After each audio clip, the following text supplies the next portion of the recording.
প্রিয় ও স্নেহের 2025 সালের নতুন বছরের অষ্টম শ্রেণীর ছাত্রছাত্রী বন্ধুরা, আশা করি তোমার সবাই ভালো আছো।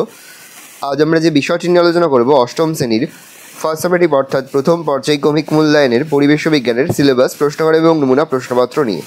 প্রথমে তোমরা সিলেবাসটা শুনে নাও কী কী বিষয় তোমাদের ফার্স্ট সামেটিভ অর্থাৎ প্রথম পর্যায়ক্রমিক মূল্যায়নে থাকবে। প্রথম পর্যায়ক্রমিক মূল্যায়নের ক্ষেত্রে ফুল মার্কস থাকবে 30, আর সময় তোমার থাকবে 1 ঘন্টা। তোমার থাকবে ভৌত পরিবেশ, বল ও চাপ, স্পর্শ ছাড়া ক্রিয়াশীল বল, মৌল, যৌগ ও রাসায়নিক বিক্রিয়ার মধ্যে পদার্থের প্রকৃতি, পদার্থের গঠন, আর থাকবে তোমাদের জীবদেহের গঠন। এই বিষয়গুলো তোমাদের কিন্তু ফার্স্ট সামেটিভ অর্থাৎ প্রথম পর্যায়ক্রমিক মূল্যায়নে থাকবে। আরও একবার বলছি, ভৌত পরিবেশ থেকে থাকবে বল ও চাপ, স্পর্শ ছাড়া ক্রিয়াশীল বল, মৌল, যৌগ ও রাসায়নিক বিক্রিয়া থেকে থাকবে পদার্থের প্রকৃতি, পদার্থের গঠন, আর থাকবে জীবনবিজ্ঞানের অধ্যায় থেকে জীবদেহের গঠন। এই বিষয়গুলোই থাকবে। তারপর সরাসরি স্ক্রিনে কিন্তু তোমরা ফার্স্ট সামেটিভ অর্থাৎ প্রথম পর্যায়ক্রমিক মূল্যায়নের অষ্টম শ্রেণীর পরিবেশ বিজ্ঞানের কোশ্চেনটা দেখতে পাচ্ছ। ফুল মার্কস তোমাদের রয়েছে 30, আর সময় তোমাদের রয়েছে 1 ঘন্টা। প্রথমে তোমাদের রয়েছে ভৌত বিজ্ঞান লেখো যে কোনো প্রথমে তোমাদের রয়েছে ভৌত বিজ্ঞান, একে থেকে রয়েছে সঠিক উত্তরটি বেছে নিয়ে লেখো যে কোনো 4টি পরিবেশের মান 1 করে 1 × 4 = 4। প্রথম, 5 কেজি ভরের একটি বস্তুকে পৃথিবী যে বল দিয়ে আকর্ষণ করে তা হলো 9.8 Newton, 19.6 Newton, 49 Newton, 98 Newton, 19.6 Newton. বলের এসআই এককটি হলো নিউটন, মিটার, বর্গমিটার, ডাইনোথ্রবে নিউটন।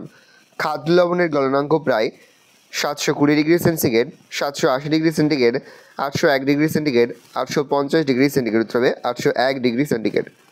উজ্জ্বল অধাতুটি হলো গ্রাফাইট, পারদ, ফসফরাস, সালফার, উত্তরে গ্রাফাইট। তাপে সুপরিবাহী অধাতু পদার্থটি হলো সালফার, আয়োডিন, হিরে, ফসফরাস, উত্তরে হিরে। প্রশ্ন, পরমাণুর মধ্যে সবচেয়ে ভারী কণা হলো ইলেকট্রন, প্রোটন, নিউট্রন, কোনটি নয়, উত্তরে নিউট্রন। ক্যাটালিজ একটি জৈব অনুঘটক, অজৈব অনুঘটক, উদ্দীপক, প্রভাবক, উত্তরে জৈব অনুঘটক। অন্ধকারে রাসায়নিক বিক্রিয়া ঘটে সিনেমা হলে, স্টুডিওর ডার্ক রুমে, বাজারে না প্লেনে, উত্তরে স্টুডিওর ডার্ক রুমে।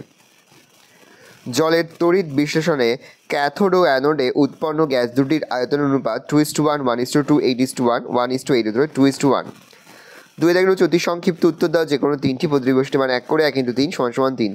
কোন যন্ত্রের সাহায্যে অভিকর্ষ বলের পরিমাপ করা হয়, উত্তরে স্প্রিং তুলা। সবুজাভ হলুদ বর্ণের গ্যাস কোনটি, উত্তরে ক্লোরিন। ভর সংখ্যা = প্রোটন সংখ্যা প্লাস ড্যাশ, উত্তরে নিউট্রন সংখ্যা। অনুঘটকের কাজকে কি বলা হয়, উত্তরে অনুঘটন। জারণ ও বিজারণ একই সময় ঘটে, সত্য না মিথ্যা, উত্তরে সত্য। প্রস্রাবগারে কোন গ্যাসের ঝাঁঝালো গন্ধ পাওয়া যায়, উত্তরে প্রস্রাবগারে অ্যামোনিয়া গ্যাসের ঝাঁঝালো গন্ধ পাওয়া যায়।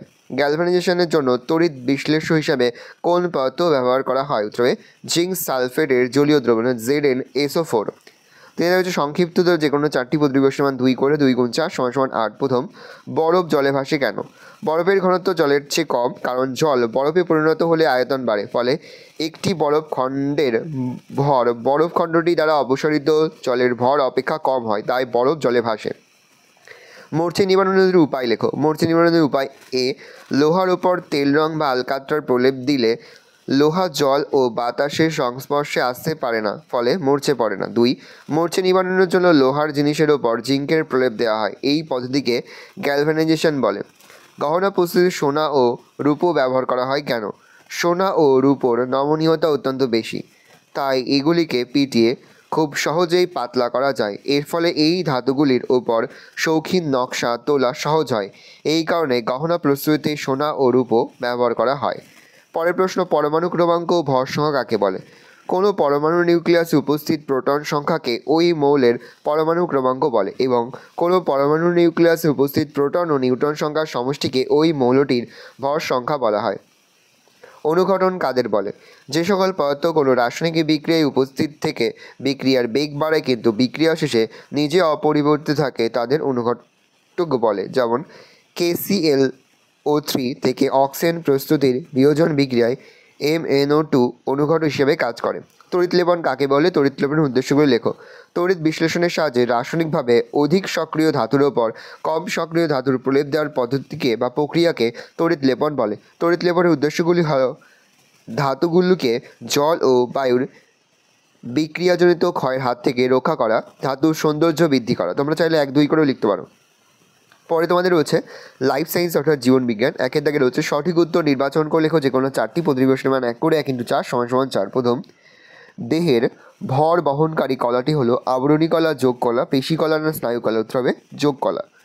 ক্রোমোজোম দেখা যায় সাইটোপ্লাজমে, সার্কোপ্লাজমে, প্রোটোপ্লাজমে, নিউক্লিওপ্লাজমে? উত্তর হবে নিউক্লিওপ্লাজমে। একটি তরল যোগ কলা হলো হরমোন, রক্ত, ঘর্ম উৎসেচক? উত্তর রক্ত। কোষের শক্তি উৎপাদন প্রক্রিয়ায় অংশ নেয় lysosome, ribosome, mitochondria, Golgi body? উত্তর হবে মাইটোকন্ড্রিয়া। যে অঙ্গাণুটি ছাড়া কোনো কোষ বাঁচতে পারে না? গলগি বস্তু, রাইবোজোম, নিউক্লিয়াস, মাইটোকন্ড্রিয়া? উত্তর হবে রাইবোজোম। 2 দেখা গেল অতি সংক্ষিপ্ত উত্তর যে কোনো 3টি প্রতিবেষ্টে মানে 1 করে 1 × 3 = 3। উদ্দীপনায় সাড়া দেয় কোন উদ্ভিদ? লজ্জাপতি উদ্ভিদ। প্রশ্ন, বড় কোষ কোথায় দেখা যায়? চোখের রেটিনায় বড় কোষ দেখা যায়। কোন প্লাস্টিক ফুল ও ফলের বর্ণ নিয়ন্ত্রণ করতে হবে? ক্রোমোপ্লাস্টিন। গলগি বস্তুর কাজ কি? উত্তর হবে কোষের নানা উপাদান সংশ্লেষ, সঞ্চয় ও ক্ষরণ করতে গলগি বস্তু সাহায্য করে। 3 দেখা গেল সংক্ষিপ্ত উত্তর যে কোনো 4টি প্রতিবেষ্টে মান 2 করে 2 × 4 = 8। লোহিত রক্তকণিকার আকার গোল ও দুপাশ চ্যাপ্টা চাকতির মতো হওয়ার কারণ কি? লোহিত রক্তকণিকার আকার গোল ও দুপাশ চ্যাপ্টা চাকতির মতো হওয়ার জন্য এর পৃষ্ঠতলের ক্ষেত্রফল বেশি হয়। এর ফলে এরা বেশি পরিমাণ অক্সিজেন পরিবহন করতে পারে। এছাড়া দ্বি অবতল আকারে লোহিত রক্তকণিকার বিভিন্ন ব্যাসের রক্তবাহের মধ্যে দিয়ে সহজেই যেতে পারে।